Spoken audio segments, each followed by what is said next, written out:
This SpongeBob versus tape is carving me into an idol.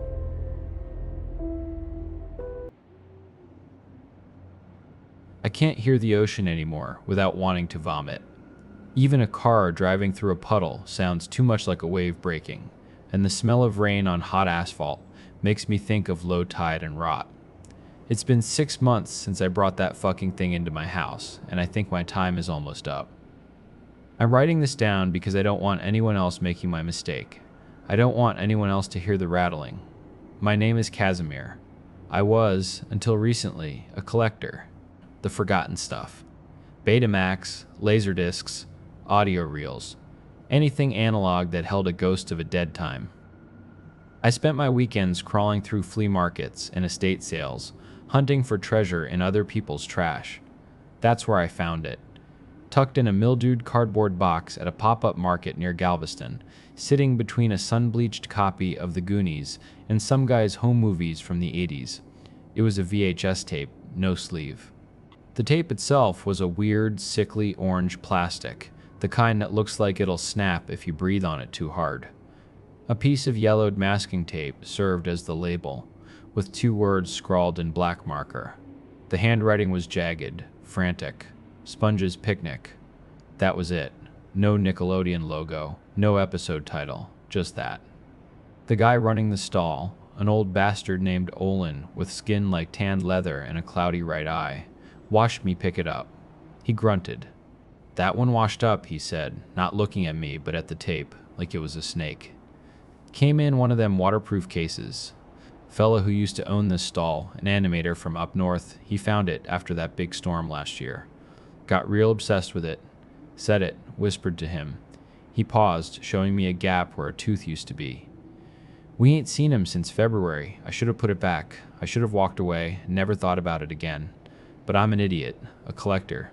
The story was the prize." "How much?" I asked. Olin just waved a dismissive hand. "Take it. The tide can have it back for all I care." Back in my apartment, the air was thick with the smell of old plastic and magnetic tape. My VCR whirred to life, a familiar, comforting sound. I slid the orange cassette in. The mechanism groaned, then clicked.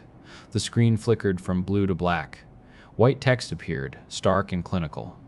SB, Proje 734, Tyval. The Final Picnic, Archival. Do not duplicate, no theme song. No jaunty ukulele, just a low hum, the kind of sub-bass frequency that you feel in your teeth. It sounded like a massive engine idling somewhere deep underwater. The scene opened on SpongeBob, Patrick, and Squidward. They were in the clubhouse from that old episode, the one where they get stranded in the kelp forest. But it was all wrong. The colors were bled out, desaturated. The pineapple in the background looked bruised, the color of old mustard. The sky was a hazy, sick green, like water at the bottom of a well. The animation wasn't fluid, it was jerky, unsettling, like a corrupted video file struggling to play. SpongeBob turned his head, a single frame at a time. His smile was there, but his eyes were too big, too dark. They didn't have that cartoonish gleam, they were flat, like doll's eyes.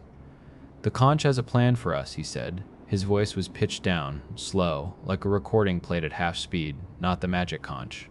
Just the conch. Squidward was huddled in a corner, rubbing his arms. He was shivering.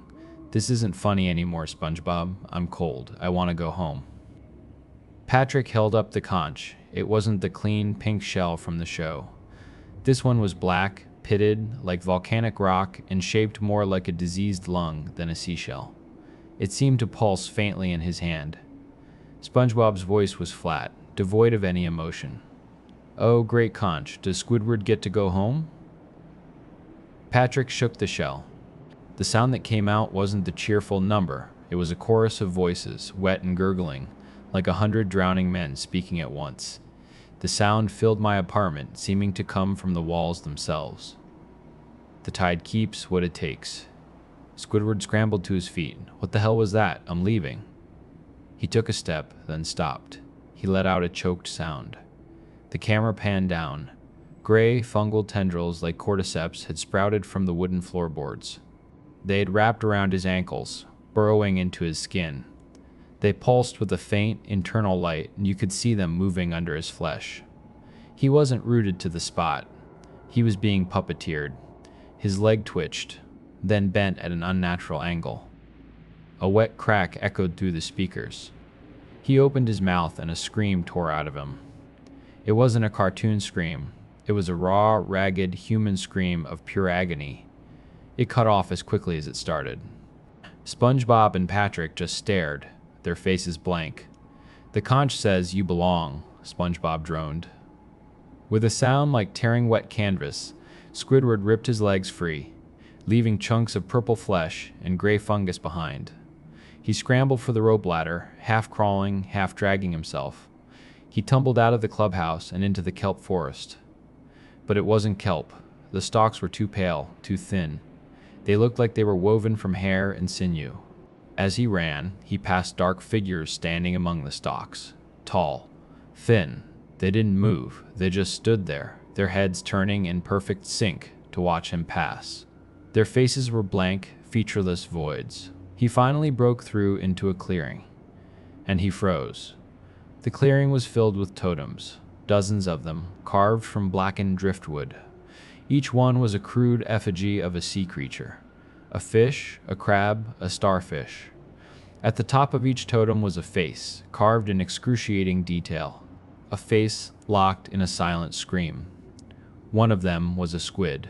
It had Squidward's drooping nose, his angry brow, and its eyes were his. They were staring right at him, wide with a permanent glassy terror. SpongeBob and Patrick stepped out from behind the totems. SpongeBob gently patted an empty, uncarved totem next to Squidward's. "There's always room for one more." Then Patrick turned his head slowly, unnaturally, to face the camera. His eyes were gone. In their place were two perfectly round black holes, leaking a thin, inky fluid that ran down his face. "He can see us," Patrick gurgled, the drowning choir echoing his words. SpongeBob's face filled my entire screen. The detail was sickening. I could see every pore, every glistening bead of mucus on his yellow skin. His smile started to twitch, stretching wider and wider until it was just a grotesque, gaping maw. "The conch can feel your warmth," he whispered. "It's been so long since it ate." I flinched back from the screen. My heart was a jackhammer against my ribs. Then I heard it, not from the TV, from the kitchen. Rattle, rattle, rattle, the sound of small bones being shaken in a leather pouch. I whipped my head around. The kitchen was dark, empty. I turned back to the screen. SpongeBob was gone. The camera was pushing in on the blank totem. The wood grain began to swirl, to coalesce. It was forming a face. My face. No. The word was a dry croak in my throat. I lunged for the VCR, my fingers fumbling for the eject button. I had to get it out. I had to get it out of my house. But my body wouldn't obey.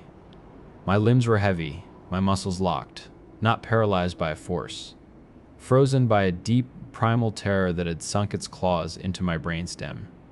The gurgling voice of the conch filled the room, vibrating through the floor, up my legs, into my chest. "Stay. Watch. Be calm." The TV screen flickered. The image changed. We were back in the clubhouse. But it wasn't a clubhouse. The walls were not wood. They were ribs. A massive, decaying rib cage. The leaves outside weren't leaves. They were translucent, rotting membranes. And sitting on a throne of fused vertebrae was the conch. It was bigger now, and it was pulsing, slick with a purple slime. Two long, muscular tentacles unfurled from its opening. They stretched forward, toward my screen. The glass of my TV began to bow outwards. A single, glistening purple tit pushed through, shattering the reality of the moment. It emerged into my living room. Then another inch. The TV exploded. A concussive bang threw me backwards. The smell of ozone and burnt plastic filled the air. I was left in total darkness, gasping, my ears ringing. When my vision returned, I crawled over to the VCR and hit eject. The orange cassette popped out, hot to the touch. I didn't hesitate. I ran outside and threw it in a dumpster 3 blocks away. I thought that was the end of it. I came home later that night to find it sitting on my pillow. The messages started the next day, scratched into the condensation on my bathroom mirror after a shower. The club is waiting. Etched into the dust on my coffee table, the tide is coming in. My TV was broken, a useless wreck of plastic and glass. But every night, at exactly 3:13 a.m., the shattered screen flickers to life. There's no picture, just a faint internal glow. And in the fractured reflection, I can see my face, except it's not quite my face anymore. The skin looks woody, the lines around my eyes are deeper, harder, more carved than wrinkled. And scratched into the glass, seemingly from the inside, a single line of text updates. Assimilation 94. It goes up a little every night. I tried smashing the tape, burning it, burying the ashes. It's always back. On my doorstep, in my car, on my pillow, waiting. I can smell the ocean all the time now. Not the nice smell. The smell of things that have died in the deep and washed up, bloated and ruined. I hear the rattling in my walls, and the static between radio stations, and the silence when I try to sleep. It's at 99 now. My skin feels tight, numb. I looked at my hands this morning, and the fingerprints are gone, replaced by a pattern that looks like wood grain. I know what happens at 100. I won't be Casimir anymore. I'll be a member. A permanent resident of a clubhouse made of bone, standing watch in a forest of sinew. The wood feels so cold. I can't feel my legs anymore. The conch is calling my name. And the worst part, the absolute worst part, is that after all this time, it sounds like home.